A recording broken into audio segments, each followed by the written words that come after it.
Allora, buonasera a tutti e grazie per essere qui nonostante il freddo. Ci conosciamo quasi tutti, io mi presento, sono Roberto Murru e il mio compito è solamente introdurre questa serata a cui partecipiamo come abbiamo fatto in altre occasioni in questi anni.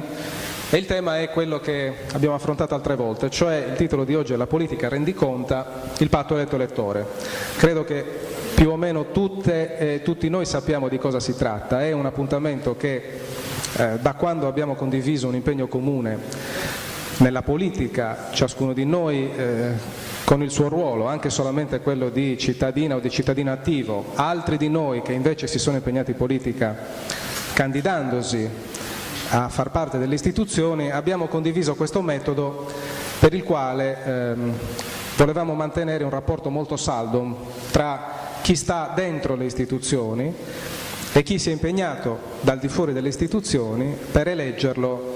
e per far sì che avesse una funzione pubblica, considerando sempre che chi fa parte delle istituzioni,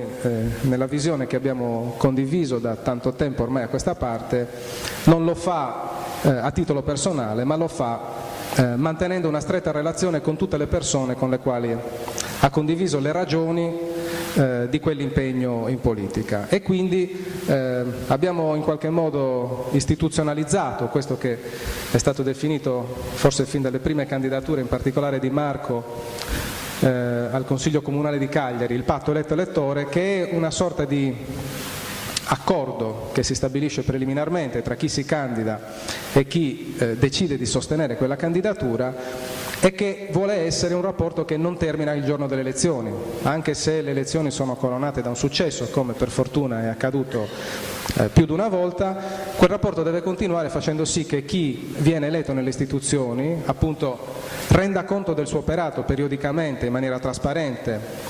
a chi ha chiesto il sostegno e il consenso in campagna elettorale, in maniera tale da poter mettere a disposizione il lavoro che ha fatto, sottoporlo eventualmente anche a critica se necessario e ricevere le indicazioni, i contributi,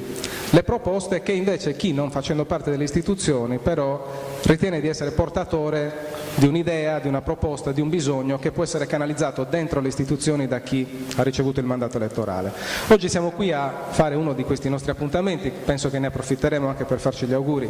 viste le imminenti festività, e lo facciamo oggi con alcuni diciamo dei nostri riferimenti che stanno dentro diverse istituzioni, soprattutto qui nella provincia di Cagliari, ma non solo. Naturalmente a partire dal livello regionale con la presenza di Marco, che è anche un po' il primo promotore di questo incontro, ma sempre sul livello regionale abbiamo oggi la presenza anche di Mario Bruno, che è un altro consigliere regionale del Partito Democratico, che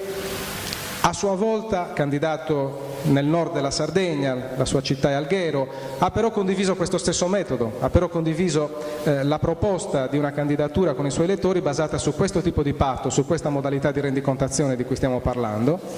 E oltre poi a Marco e a Mario del Consiglio regionale abbiamo Fabrizio Rodin, che è stato eletto nel Consiglio Comunale di Cagliari, Pierpaolo Gianbelluca, che fa parte del Consiglio della Municipalità di Pirri, e poi Rita Corda, che invece è consigliera provinciale di Cagliari, oltre che consigliera comunale di Selargius. L'incontro di oggi è quindi un'occasione per avere da ciascuno di questi nostri amici e amiche un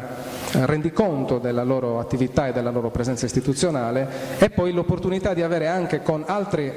persone che invece non fanno parte delle istituzioni ma che sono attive quotidianamente in un rapporto con le istituzioni, nel dare contributi e nel cercare di far sì che quelle presenze che abbiamo nei consigli regionali, provinciali e comunali siano presenze attive e fortemente radicate nei bisogni